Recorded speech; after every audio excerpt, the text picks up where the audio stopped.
എല്ലാവർക്കും നമസ്കാരം. നമ്മളും നമ്മൾ ജീവിക്കുന്ന ഈ പ്രകൃതിയും തമ്മിലുള്ള ബന്ധം എത്രത്തോളം വലുതാണെന്ന് എപ്പോഴെങ്കിലും ആലോചിച്ചിട്ടുണ്ടോ? ഇന്ന് നമ്മൾ സംസാരിക്കാൻ പോകുന്നത് അതിനെക്കുറിച്ചാണ്. പണ്ഡിറ്റ് ശ്രീറാം ശർമ്മ ആചാര്യയുടെ കാഴ്ചപ്പാടിലൂടെ നമ്മുടെ എല്ലാം ജീവിതത്തിൽ മരങ്ങൾക്കുള്ള ആഴത്തിലുള്ള പ്രാധാന്യം എന്താണെന്ന് നമുക്ക് നോക്കാം.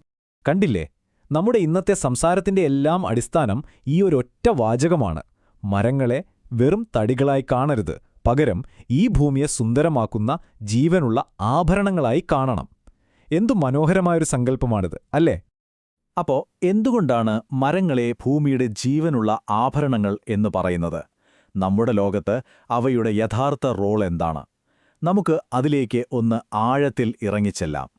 കാരണം അവയില്ലാതെ പ്രകൃതിയുടെ ആ ഒരു ബാലൻസ്, ആ ഒരു സന്തുലിതാവസ്ഥ നിലനിർത്താൻ പറ്റില്ല. മരങ്ങളെന്നത് വെറും കാഴ്ചയ്ക്കുള്ള ഭംഗി മാത്രമല്ല, ഈ ഭൂമി നിലനിൽക്കുന്നതിൻ്റെ തന്നെ അടിസ്ഥാനമാണ്. ശരിക്കു പറഞ്ഞാൽ ഓരോ മരവും അതിൽ തന്നെ ഒരു വലിയ ലോകമാണ്, ഒരുപാട് ജീവജാലങ്ങൾക്ക് ആശ്രയമാണ്.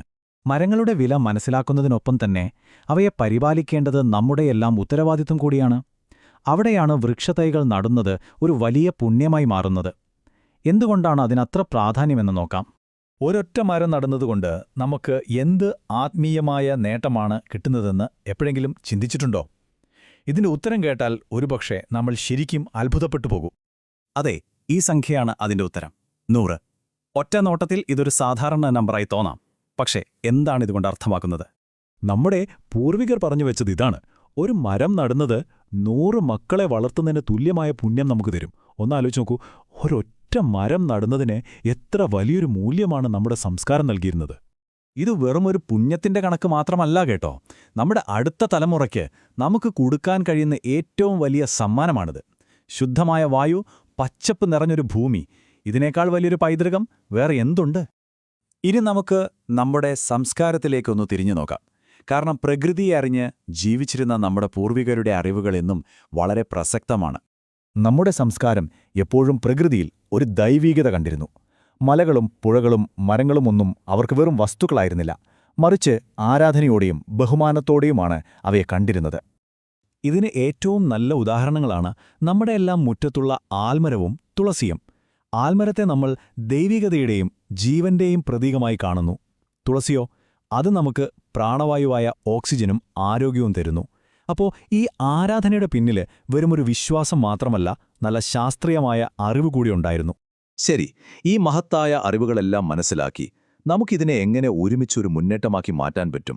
അതാണ് നമ്മുടെ ഹരിതസങ്കല്പം. ഭൂമിയുടെ നഷ്ടപ്പെട്ടുകൊണ്ടിരിക്കുന്ന ഈ പച്ചപ്പ് നമുക്ക് തിരിച്ചുപിടിക്കണമെങ്കിൽ മരം നടുന്നത് കുറച്ചുപേരുടെ മാത്രം ജോലിയായി കണ്ടാൽ പോരാ. അതൊരു ജനകീയ പ്രസ്ഥാനമായി മാറണം. നമ്മൾ ഓരോരുത്തരും അതിന്റെ ഭാഗമാകണം. ഈ ഹരിത വിപ്ലവത്തിൽ പങ്കുചേരാൻ നമുക്ക് ചെയ്യാൻ പറ്റുന്ന കുറച്ച് ലളിതമായ കാര്യങ്ങളുണ്ട്. 1. നമ്മുടെ ജീവിതത്തിലെ ഓരോ സന്തോഷ നിമിഷത്തിലും, അതൊരു പിറന്നാളാകട്ടെ, വിവാഹ വാർഷികമാകട്ടെ, ഒരു തൈ നടുക. 2. നമ്മുടെ ചുറ്റുമുള്ള പ്രകൃതിയെ സ്നേഹത്തോടെ പരിപാലിക്കുക. പിന്നെ 3ാമത്തേത്, ഏറ്റവും പ്രധാനപ്പെട്ടത്, ഈ ഒരു സന്ദേശം മറ്റുള്ളവരിലേക്കും എത്തിക്കുക. അപ്പോൾ ഈ സംഭാഷണം അവസാനിപ്പിക്കുമ്പോൾ നമുക്ക് നമ്മളോട് തന്നെ ഈ ഒരു ചോദ്യം ചോദിക്കാം: നമ്മുടെ അടുത്ത തലമുറയ്ക്കായി നമ്മൾ എന്താണിവിടെ ബാക്കി വയ്ക്കാൻ പോകുന്നത്? വരണ്ടുണങ്ങിയൊരു ഭൂമിയാണോ, അതോ ജീവനും പച്ചപ്പും നിറഞ്ഞ ഒരു ലോകമാണോ? ഈ ചോദ്യത്തിനുള്ള ഉത്തരം കണ്ടെത്തേണ്ടതും അതിനനുസരിച്ച് പ്രവർത്തിക്കേണ്ടതും നമ്മൾ ഓരോരുത്തരുമാണ്. ചിന്തിക്കുക. നന്ദി.